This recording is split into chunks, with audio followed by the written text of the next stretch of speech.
Assalamualaikum warahmatullahi wabarakatuh. Nama saya Nur Sofiatul Komaria dengan NIM G42182037. Saya dari golongan D absen 5. Nah, di sini saya akan menjelaskan tentang penyakit tidak menular yaitu diabetes mellitus. Nah, diabetes mellitus sendiri itu adalah suatu penyakit kronik yang terjadi ketika tubuh tidak dapat memproduksi cukup insulin atau tidak dapat menggunakan insulin dan bisa didiagnosa dengan pengamatan kadar gula darah di dalam darah. Nah, insulin sendiri itu merupakan hormon yang dihasilkan oleh kelenjar pankreas yang berperan dalam memasukkan glukosa dari aliran darah ke sel-sel tubuh untuk digunakan sebagai sumber energi. Klasifikasi dari diabetes mellitus sendiri itu ada dua. Yang pertama, diabetes mellitus tipe 1. Nah, diabetes mellitus tipe 1 ini merupakan kelainan sistematik akibat terjadinya gangguan metabolik glukosa yang ditandai dengan hiperglikemi kronik.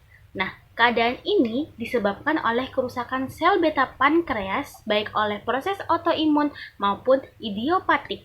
Nah, proses autoimun ini menyebabkan tubuh kehilangan kemampuan untuk memproduksi insulin karena sistem kekebalan menghancurkan sel yang bertugas memproduksi insulin sehingga produksi insulin berkurang atau terhenti. Yang kedua ada diabetes mellitus tipe 2. Diabetes mellitus tipe 2 ini atau sering disebut dengan non-insulin dependent diabetes mellitus adalah jenis diabetes mellitus yang paling sering terjadi, mencakup sekitar 85% pasien diabetes mellitus. Keadaan ini ditandai oleh resistensi insulin disertai defisiensi insulin relatif.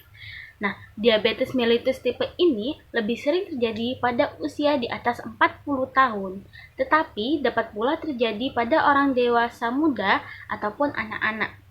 Pada tipe ini, pada awalnya kelainan terletak pada jaringan perifer atau resistensi insulin dan kemudian disusul dengan disfungsi sel beta pankreas atau defek sekresi insulin. Diabetes tipe 2 ini sudah menjadi umum di Indonesia dan angkanya terus bertambah akibat gaya hidup yang tidak sehat, kegemukan, dan malas berolahraga.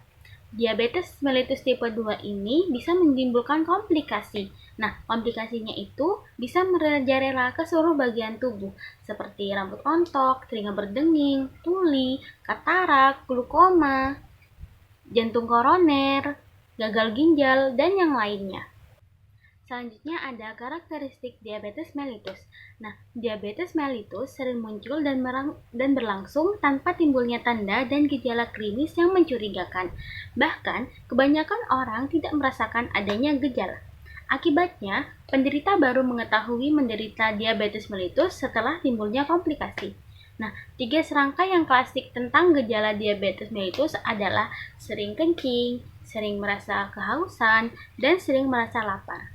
Gejala awal tersebut berhubungan dengan efek langsung dari kadar gula darah yang tinggi.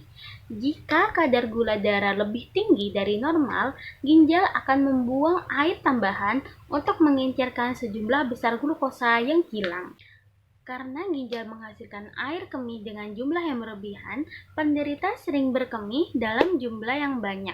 Akibatnya yang lebih lanjut ialah penderita merasakan haus yang berlebihan sehingga akan banyak minum. Nah, selain itu, penderita mengalami penurunan berat badan karena sejumlah besar kalori hilang ke dalam air kemih. Nah, untuk mengkompensasikan hal tersebut, penderita seringkali merasa lapar yang luar biasa sehingga banyak makan. Selanjutnya ada faktor resiko diabetes mellitus. Yang pertama ada riwayat keluarga yang menderita diabetes, obesitas, aktivitas fisik, ras atau etnis, gangguan toleransi glukosa, serta riwayat diabetes gestasional atau melahirkan bayi dengan berat lahir lebih dari 4 kilo. Nah, yang ketujuh ada hipertensi, dan selanjutnya ada kadar kolesterol, HDL-nya itu lebih besar dari 35 mg per dl, atau kadar trigliserida lebih besar dari 250 mg per dl. Pengobatan dan terapi bagi penderita diabetes mellitus itu ada 5 bagian. Yang pertama, ada edukasi diabetes mellitus. Edukasi diabetes mellitus umumnya terjadi pada saat pola hidup dan perilaku telah terbentuk dengan mapan. Pemberdayaan penyandang diabetes mellitus memerlukan partisipasi aktif pasien, keluarga, masyarakat, serta tim kesehatan yang mendampingi pasien dalam menuju perubahan perilaku. Ada terapi gizi atau perencanaan makan terapi gizi medis yang biasa disebut dengan TGM. Nah, TGM ini merupakan bagian dari penata laksanaan diabetes secara total. Nah, kunci keberhasilan TGM ini ialah keterlibatan perencanaan makan pada pasien diabetes yang meliputi memenuhi kebutuhan energi pada pasien, terpenuhi nutrisi yang optimal pada makanan yang disajikan seperti vitamin dan mineral, mencapai dan memelihara berat badan yang stabil, serta menghindari makan makanan yang mengandung lemak. Karena pada penderita pasien diabetes mellitus, jika serum lipid menurun, maka risiko komplikasi penyakit akan menurun juga, serta mencegah level glukosa darah naik, karena dapat mengurangi komplikasi yang ditimbulkan dari diabetes mellitus. Yang ketiga ada latihan jasmani. Latihan jasmani sangat penting dalam penata laksanaan diabetes mellitus karena dapat menurunkan kadar glukosa darah dan mengurangi faktor risiko kardiovaskuler. Latihan dapat menurunkan kadar glukosa darah dengan meningkatkan pengambilan glukosa oleh otot dan memperbaiki pemakaian insulin. Latihan juga dapat meningkatkan kadar HDL dalam kolesterol dan menurunkan kadar kolesterol total serta trigliserida.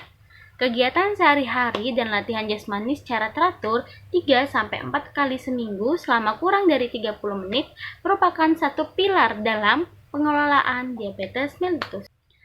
Yang keempat ada terapi farmakologi. Pengobatan diabetes mellitus secara menyeluruh mencakup diet yang benar, olahraga yang teratur, dan obat-obatan yang diminum atau suntikan insulin. Pasien diabetes mellitus tipe 1 mutlak memerlukan suntikan insulin setiap hari. Sedangkan pasien diabetes mellitus tipe 2 umumnya pasien hanya memerlukan minuman obat antidiabetes secara oral atau tablet.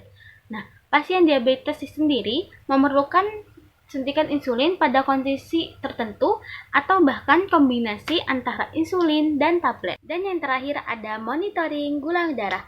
Monitor level gula darah sendiri dapat mencegah dan mendeteksi kemungkinan terjadinya hipoglikemia dan hiperglikemia. Sekian dari saya. Mohon maaf jika ada salah kata-kata. Wassalamualaikum warahmatullahi wabarakatuh.